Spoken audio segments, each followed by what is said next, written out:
రైట్గా భారత్ పాకిస్తాన్ మధ్య ఉద్రిక్తతలు కొనసాగుతున్నాయి. భారత్ సరిహద్దుల్లోని ప్రాంతాలపై పాకిస్తాన్ డ్రోన్లు క్షిపణులతో దాడులు చేస్తా ఉంది. దీనికి భారత్ ప్రతీకార దాడులు కూడా చేస్తున్న పరిస్థితి. ఇక పాకిస్తాన్ వైమానిక స్థావరాలపై భారత్ అటాక్ చేసింది. రావల్పిండిలోని సుర్ఖాన్ ఎయిర్ బేస్ కావచ్చు, ఇటు షార్కోట్లోని రఫిక్ ఎయిర్ బేస్ కావచ్చు, ఇటు పంజాబ్ ప్రావిన్స్ లోని చక్వాల్ జిల్లాలో మురీద్ ఎయిర్ బేస్ పై దాడి చేసింది. అటు భారత్ దాడులతో పాకిస్తాన్ ఎయిర్ స్పేస్ మూసివేసినటువంటి పరిస్థితి కనిపించింది.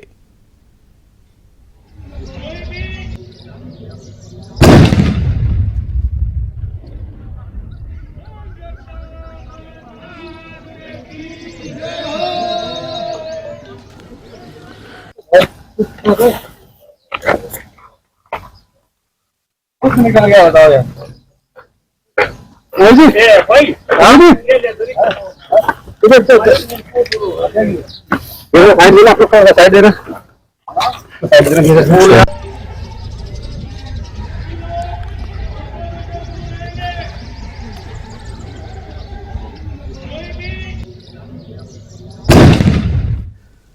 మరోవైపు భారత్ పైకి ఫతహ్-2 మిసైల్ ను పాక్ ప్రయోగించింది. ఢిల్లీ లక్ష్యంగా దీనిని ప్రయోగించాలని భావిస్తున్నారు. అయితే హర్యానాలోని సిర్సాలో ఫతహ్-2 క్షిపణిని భారత్ కూల్చివేసింది.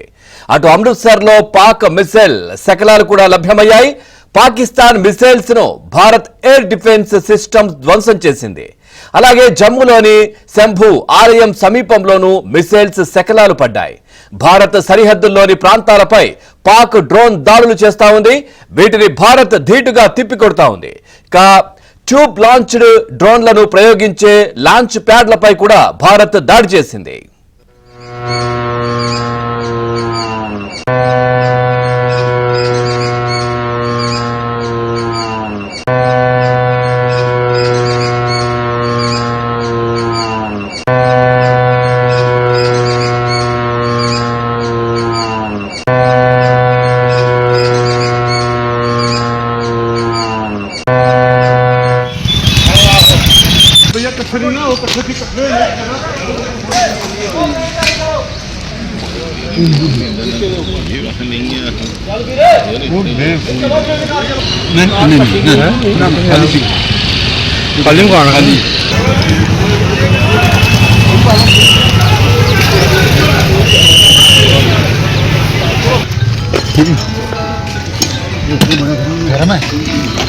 गरम तो नहीं है ठीक है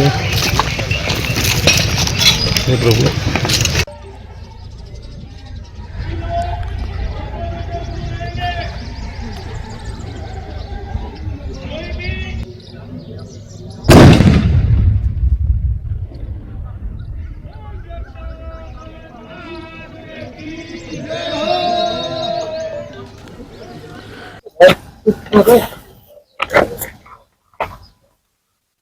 निकल गया बताओ यार भाई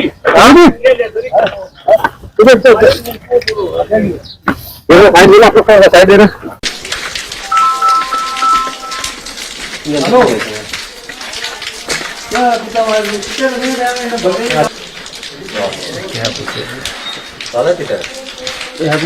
ये नहीं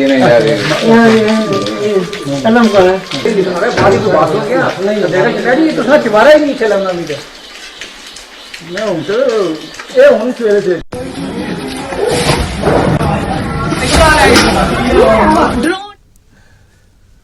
ఇక అమృత్సర్ ఖాసా కంటోన్మెంట్ పైకి పాక్ డ్రోన్లు ప్రయోగించింది. పాక్ డ్రోన్లను సమర్థంగా కూల్చివేశామని భారత సైన్యం కూడా తెలిపింది.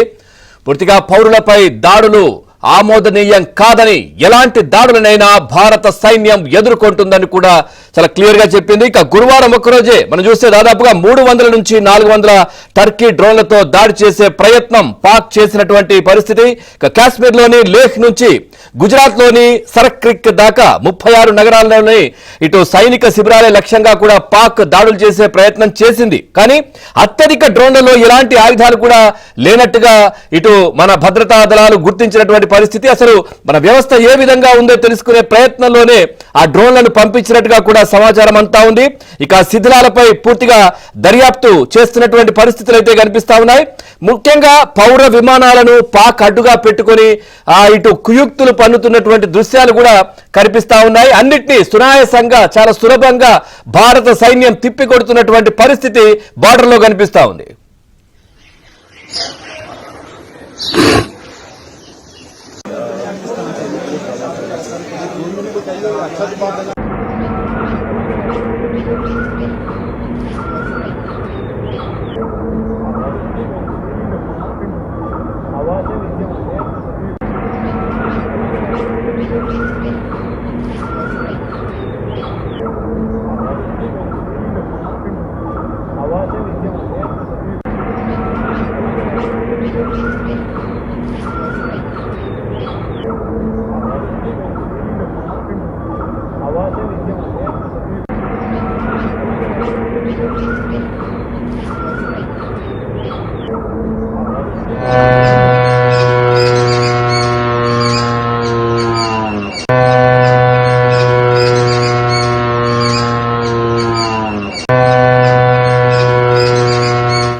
రైట్గా చూస్తా ఉన్నాం. భారత్ పాకిస్తాన్ మధ్య ఉద్రిక్తతలు కొనసాగుతున్నాయి. భారత్ సరిహద్దుల్లోని ప్రాంతాలపై పాకిస్తాన్ డ్రోన్లు కావచ్చు, ఇటు క్షిపణులతో దాడులు కూడా చేస్తా ఉంది. దీనికి భారత్ ప్రతీకార దాడులు కూడా చేసింది. పాకిస్తాన్ వైమానిక స్థావరాలపై భారత్ అటాక్ చేసింది. రావల్పిండిలోని సుర్ఖాన్ ఎయిర్ బేస్ కావచ్చు, ఇటు షార్కోట్ లోని Rafiq air base, Punjab province లోని చక్వాలా జిల్లాలో మురీద్ ఎయిర్ బేస్ పై దాడి చేసింది. అటు భారత్ దాడులతో పాకిస్తాన్ ఎయిర్ స్పేస్ మూసివేసినటువంటి పరిస్థితి. మరోవైపు భారత్ పైకి ఫతహ్ 2 మిసైల్ ను పాక్ ప్రయోగించినటువంటి పరిస్థితి. ఢిల్లీ లక్ష్యంగా దీనిని ప్రయోగించాలని భావిస్తున్నారు. అయితే హర్యానాలోని సిర్పాలో ఫతహ్ 2 క్షిపణిని భారత్ కూల్చివేసింది. అటు అమృత్సర్ లో పాక్ మిసైల్ శకలాలు కూడా లభ్యమయ్యాయి. పాకిస్తాన్ మిసైల్స్ ను భారత ఎయిర్ డిఫెన్స్ సిస్టమ్ ధ్వంసం చేసింది. అలాగే జమ్మూలోని శంభు ఆలయం సమీపంలోని మిసైల్ శకలాలు కూడా పడ్డాయి. భారత్ సరిహద్దుల్లోని ప్రాంతాలపై పాక్ డ్రోన్ దాడులు చేస్తా ఉంది. వీటిని భారత్ ధీటుగా అత్యంత సునాయాసంగా తిప్పికొడుతున్నటువంటి పరిస్థితి. ముఖ్యంగా ట్యాబ్ లాంచ్డ్ డ్రోన్లను ప్రయోగించే లాంచ్ ప్యాడ్లపై భారత్ దాడి చేసింది.